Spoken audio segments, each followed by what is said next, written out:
TV. And guess who they're affiliated with? David Crow. No, the Seminole Tribe. ESPN. Oh, the Seminole Tribe. Okay. All right. So I just sent you a new link for the new prop broadcast I'm doing right now. Okay, I'm choking down this last bit of food and I'm driving. All right. I'm gonna hang up on you here. I'll wait for you on the video. Huh? I'll wait for you on StreamYard. Bye-bye.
All right.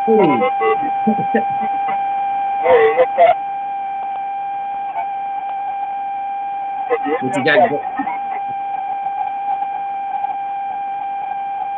You got sound like you got a siren going on in the background. There you go. That's better. Is that better? Yeah, that's great. All right. All right. Hey, how you doing, man? So we're have you ever seen that guy? God, what is his name? He's hilarious. He does like a super fast commentary on a fight. He just hypes it to the max. What is his name? Doggone it. He's hilarious.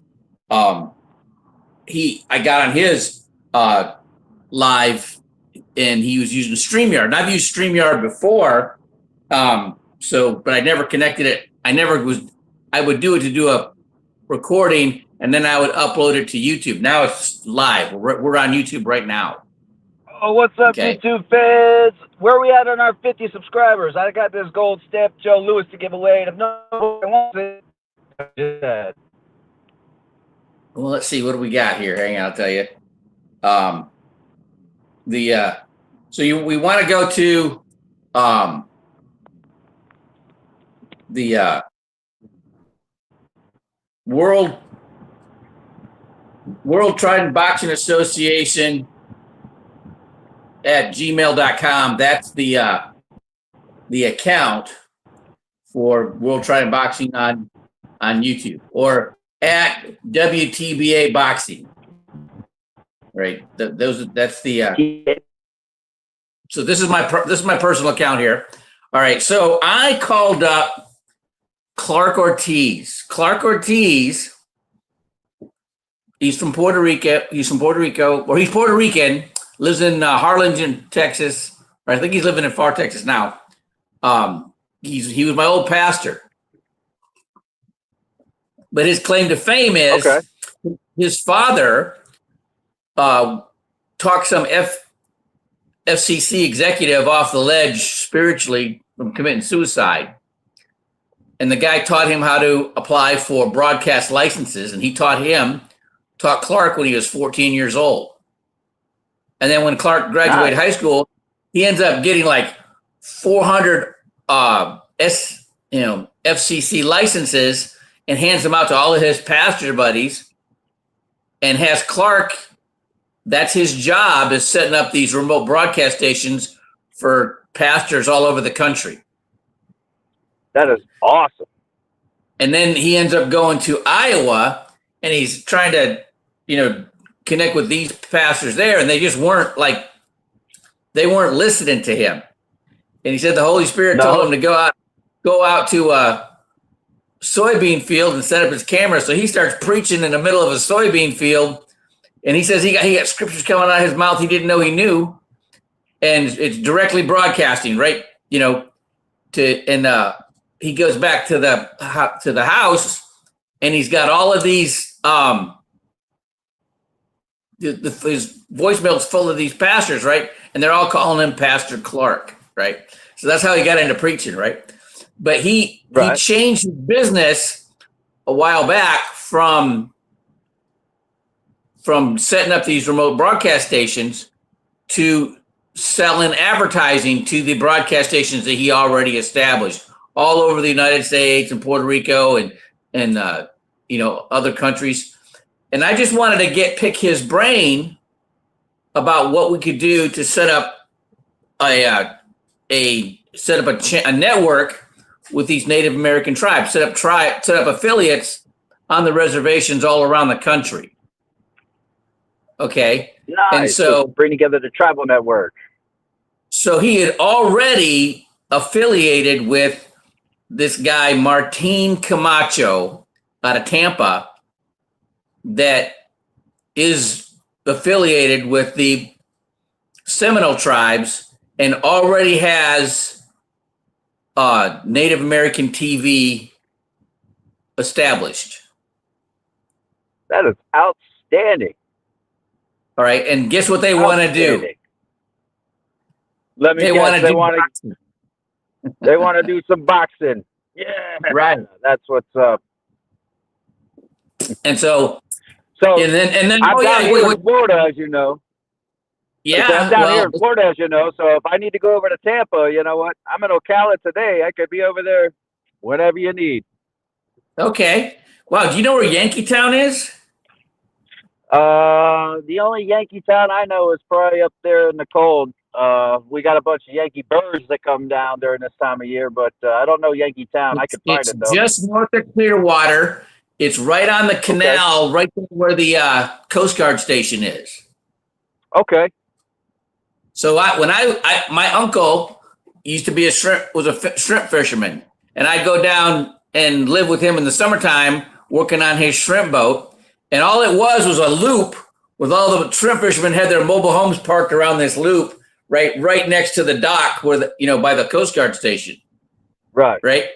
And now I guess they've built a bunch of condos there. So, but that's Yankeetown, Florida. I used to go there all the time. Well, I look forward to seeing old Yankeetown here in the near future. So guess this all got started because I reached out to Brad Jacobs. Okay. Brad Jacobs was the COO for USA Friday Night Fights and USA Tuesday Night Fights. That was on the old ESPN, wasn't it? Well, that was around that time, right? But it was USA TV, USA Network. Okay. USA Network.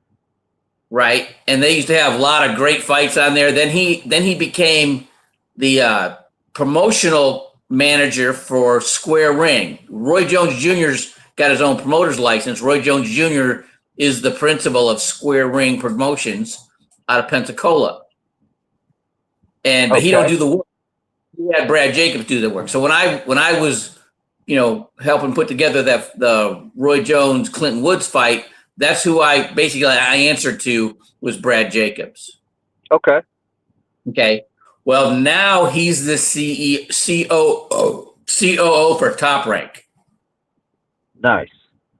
And so when ESPN came about, they wanted to do boxing. Excuse me. And then Don King and these other promoters, they wanted a lot of money to fight on ESPN. And Bob Arum said, just get us on the air. You're going to pay us anything. Just get us on the air. In a year, we'll renegotiate. Right. Good move. All right. Now, I am of that era where guys like Todd Foster and Vince Phillips and and oh God, what was his name? Nugget.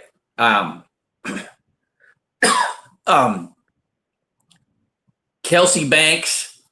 Okay, I fought Kelsey Banks had 400 fights, and I had 6, and I fought Kelsey Banks. Whoa! How did those odds work out? Well, I didn't win, but he didn't hurt me. Okay. He didn't hurt me, so I like my fear of somebody with that much experience. That's not bothering me, which was a good thing because I had to fight guys that were always way over my head, all the time. But they pretty much, guys that were either my sparring partners or, I had fought or been around when I was fighting. Those were the guys that made ESPN under Top Rank. Right. And so what ended up happening was Bob Arum. Hang on. What was going on here? Let's see. All right. I haven't been recording. Hang on. Here we go. Here we go. All right. We are recording now. Taking it back from the top. Okay, so glad to have you on. We're talking about things that are going on in your neck of the woods. I reached out to Brad Jacobs back, last week. Right. Brad Jacobs used to be the COO, Chief of Operations for USA Friday Night Fights, USA Tuesday Night Fights. And then he became the promotional manager for Square Ring, which is Roy Jones Jr.'s promotion company. Roy's the promoter of record, but he don't do the work. Brad, right. He had Brad Jacobs doing all the work back then, right? And he's who I had to coordinate with when we put together the Roy Jones Jr. Clinton Woods fight at the Rose Garden in 2002. Okay. Now Brad Jacobs is the chief of operations for Top Rank. Okay. And Top Rank is basically Bob Arum's company. And when ESPN first came out, they were, all these promoters like Don King and all that, they wanted to charge a lot of money to get their fighters on the air. Okay. And right. Bob Arum said, just get us on the air and in a year we'll renegotiate. Well, what they ended up giving him is equity with Top Rank. So Bob Arum was a principal of Top Rank for many years. Okay. And now they don't have their distribution agreement with Top Rank or with ESPN because ESPN is not doing boxing anymore, just like HBO and Showtime. So they're in the process. Why are they not doing boxing anymore? Because they couldn't keep up with DAZN. When DAZN signed Canelo Alvarez, that's when HBO, Showtime, and ESPN all said you can have it. Interesting. They just that just makes new opportunities for us. Right, exactly. So I'm seeing about because we're talking with all these Native American tribes, and a lot of them have had boxing for years. Coeur d'Alene used to have great fights. They had a great event coordinator. He was the former promoter of Archie Moore when he was world champion. He was the primary booker in Reno, Nevada for years, and he did his Twilight in Coeur d'Alene. His name was Mo Smith. And they would have great fights. They'd have former world champions, Top Rank contenders, and they'd match them up against local fighters, the Hispanic and Native American boxers up there in Coeur d'Alene, Idaho. And they'd they'd sell, but they didn't have connectivity. They had production. They were videotaping them, but they weren't getting out there in distribution.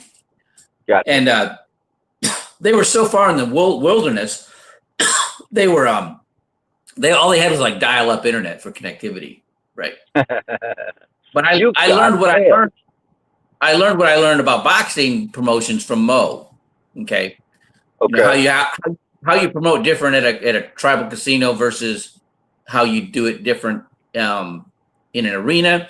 And then part of that was I brought Brad Jacobs in to talk to a casino in San Diego, a tribe in San Diego that wanted to do boxing. Oh, wow. It was Saquon.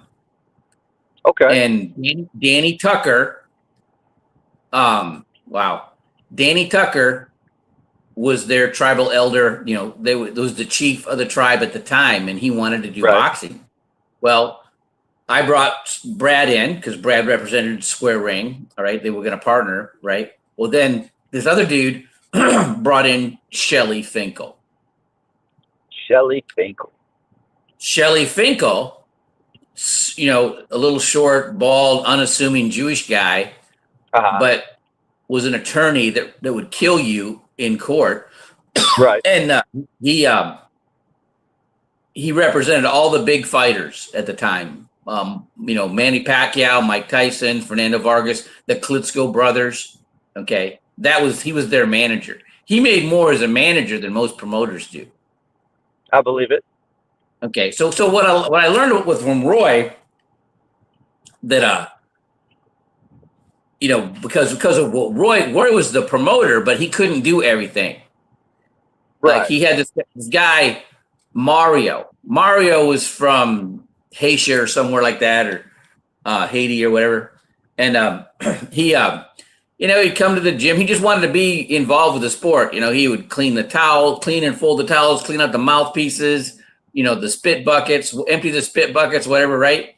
Well, guess what? When Roy went big and had all these fighters that were training in his gym that needed management, they had Mario get his manager's license, and Mario was like one of the top managers in boxing at the time because all these fighters that came out of, you know, that followed Roy Jones Jr., guess who their manager was? Mario. Okay. Now there's a lot of managers like Shelly Finkel, Bobby DeFelipe was one of them. Bobby DeFelipe used to manage James the Heat Kitchens. His father used to manage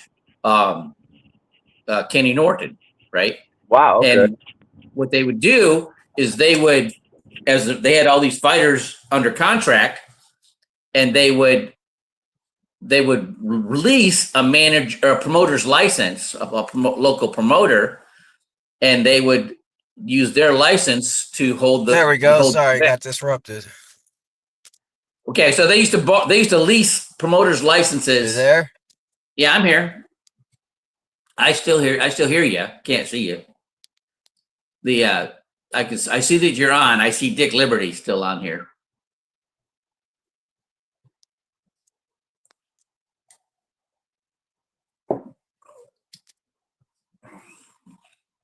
You there? I'm waiting for you to get on. Here you come. I see you coming. See it thinking. There you are. There we go. Sorry, went to a bad spot.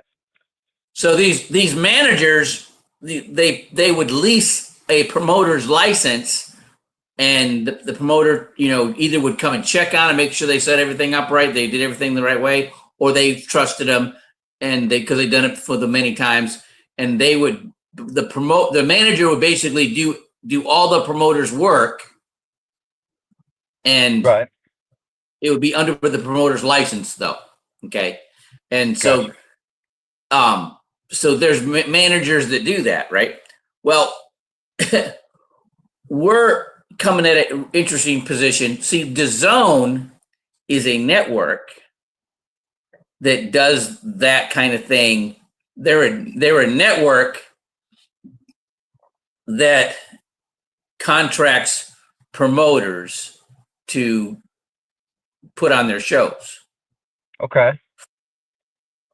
So so with those promoters, Frank Warren, who was that other dude?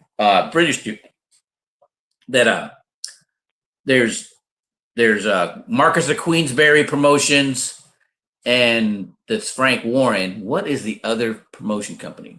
Anyway, they but basically they're married to DAZN. Okay. So what we got now is there's a void happening with professional boxing. There's different levels. There's the club level, which are happening every weekend. There's somebody doing a fight somewhere at a at a banquet hall or an arena somewhere, a hockey rink, whatever, right? Midweek, Right. They don't have some high school gymnasium, whatever, right? They're using these facilities and they're holding a professional boxing event. Okay. And they're the club of these guys are just getting started. Or maybe some of them have been around a while. There was this old Indian guy in San Diego, Bobby used to have on his card. Guy was like in his 50s, still fighting these young guys. And so so I reached out to, I lost you. Come back on, man. I'll let you back on. I'm just going to talk to the stream right now. I reached out to Clark Ortiz. So he was my pastor in Far, Texas. And he was basically set up all these pastors with their own studios and broadcast stations for televangelism. Okay. And all right, I got you back. So I reached out to Clark Ortiz, and it just so happened Clark was already hosting Native American TV on his platform. And the guy's Martin Camacho, and he's affiliated with the Seminole tribe. So this is already in place. Now we just had to bring in, we just got it. We're looking for, I'm waiting for a date. I am waiting for a date and a budget, and we are down the road. A date and a budget. Nice. Now this is Have wild. we got any, yeah, go ahead. Okay, so I've been in the financial world for a long time. So the guy that I used to use primarily for commercial lending, anything east of the Mississippi, is now the front man for Metro City Capital out of Fort Worth, Texas. Oh, wow. And they do that guy made his money in commodities, oil and gas. All right. I know and about he's doing commodities. other projects like movies and they've been interested in the boxing. So I finally got him to understand how the money's made in boxing. And they have this $2.5 million credit line that comes in $500,000 tranches. So five $500,000 tranches. Okay. Right. There's administrative fees. So for every $500,000 tranche is the administrative costs are like $55,000. Okay. Okay. But this is for 506C companies. Okay. 506C means you are affiliated with a tribal entity. Okay. Okay. And because you are, right, you are eligible for tax breaks, significant tax breaks. You'll make in tax breaks, they'll make enough to cover that administrative cost of $55,000. Just in the tax breaks. Just in the tax break. Right. Okay. And they also are eligible for grants that can help pay for some of these costs. Okay. Nice. Now it only costs, so with one tranche, you can do 2 fights. Okay. 2 shows. Okay. And so we got it, we got it enough. So there's 5 tranches up to $2.5 million. So we can do 10 fights with this tranche. All right. Now, what I found out was a lot of these tribes got fleeced. These promoters came in and they asked them for millions of dollars up front to pay the fighters' purses. And right. they asked them for, they got all the gate, they got all the concessions, they got everything. They got all the broadcast advertising. The tribe had to pay for the production and the distribution. All right. So the tribes got left, empty-handed, right? Afterwards, right? They took advantage of them. Yes, they did. Okay. That's happened And quite a bit. So yeah, so I mean, I talked to tribes in Michigan that happened. I talked to Oklahoma. Man, they got a bad taste in their mouth. The problem in Oklahoma is, I guess there was a Mike Tyson fight, and something happened, and the patrons just tore up the place. Oh wow. Okay. Right, and so it was crazy. They had a bad element came to the show. Right. Right. That's back when there was the connection with Tupac and all that. Yeah. So the gang element came in. Okay. Yeah. So those two things. So, but what I've done, because of my financial background, right? See, if you've got a site that seats at least 12 to 1,200 to 1,500, all right, you can support your gross ticket sales will be between 130 to 180,000. Okay. Okay, and that's enough to cover the fight. Cover pretty much everything. It'll be a wash, right? But when you do an event at a tribal casino, the tribe pays that fight fee. Its standard is about $80,000. Okay, some pay more. There's a tribe in California that pays like 140,000, but they got a connection with the Golden Boy Promotions. Okay, Gotcha. They're affiliated with Golden Boy, and they get TV. Okay, they're going to get TV. Well, they used to, because there used to be ESPN, right?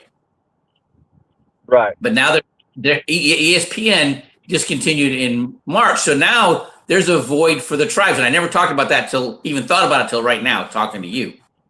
Okay.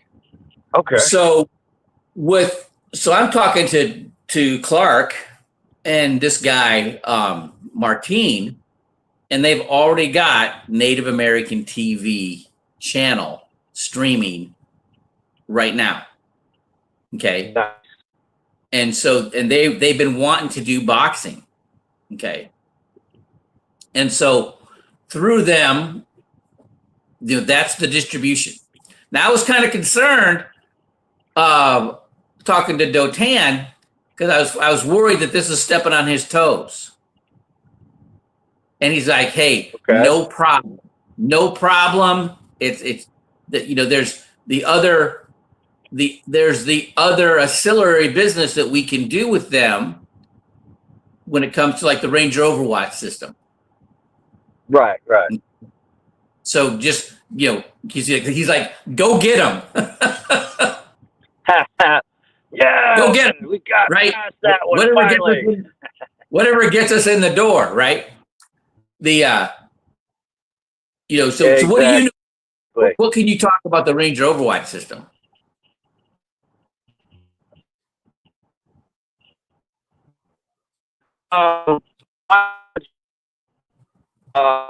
Ranger Watch system is there. It's letting my founders. You're going through a dead space again. There you are. Yeah, I am. There I am. It's talking to Ranger Overwatch is primarily and Yeah, you're garbled. I'm going to take over. Okay, I'm going to explain it. All right. Okay. So go ahead. So Ranger Overwatch, it's a software stack. Okay, and if anybody who's done programming, right, you can set it up to manipulate or scrutinize or basically scrub data. There you go. That's a good term. Anything you want, you can tell it to look. You can be a security system that instead of having some guy playing solitaire or playing his, video, Game Boy, or, the Wow. Tetris on it or whatever, while he's watching the monitors or not watching the monitors. You can program this system, this algorithm, to look for what you're looking for. Okay, somebody breaching the security, a person walking into the field of view from the monitor. Okay, it'll flag. It'll let somebody, hey, pay attention, right? Okay, it can also find other things. And this in Las Vegas in 2024, there were 14,000 dead bodies found in the hotel room in Las Vegas alone. And you know who found them? Why? The maid. Who? The maid. Oh man. So they don't get paid a lot of money. They probably don't speak English real well. They're just trying to doing what they can, right? And then they gotta deal with this mess, right? And they quit. It was a big HR problem, right? And Dotan, who had understood this, how this worked, he had access to this software stack, right? And understood how it worked. He also used to work in HVAC and realized that they already have in the modern HVAC systems, there's enough data, measuring the temperature of the room, the oxygen and the methane level, with the right algorithm can determine there's a dead body in that room, and it'll flag hotel security. They'll go check the room. They find a dead body. They call EMS and they take care of it. So there you go. Okay. But it also, there's sensors now that can sniff out somebody using methamphetamine or fentanyl, even if they're taking it orally, even if they're not smoking it, because it exudes out of your sweat, it can pick up those things, right? So there's tribes all over the country. They want to build housing, but they want to make sure that they're not using meth and fentanyl in their apartment complex. Okay, and so this is a system that can find them, right? And so that's where Dotan, we just need the connection, right? So if they want boxing, let's talk to them about boxing. If they don't want boxing, well, hey, let's talk to them about this, okay? And so that's where we're at right there, okay? With that, but it's this gate has been opened, okay, and not just with the Seminole tribe, but every other tribe I've been talking to. I just got a whole bunch, 9 new tribes in Oklahoma that are Cherokee. You're frozen. All right. Well, I hope you get yourself into some connectivity there, man. Where are you at?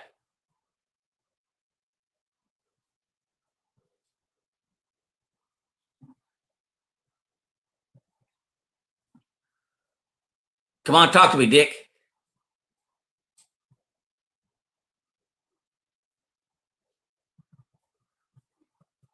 You're frozen. So I see you still there. So I'm hoping you're still on. I think you're out of connectivity. I lost you. All right. So that's what we got put out today. All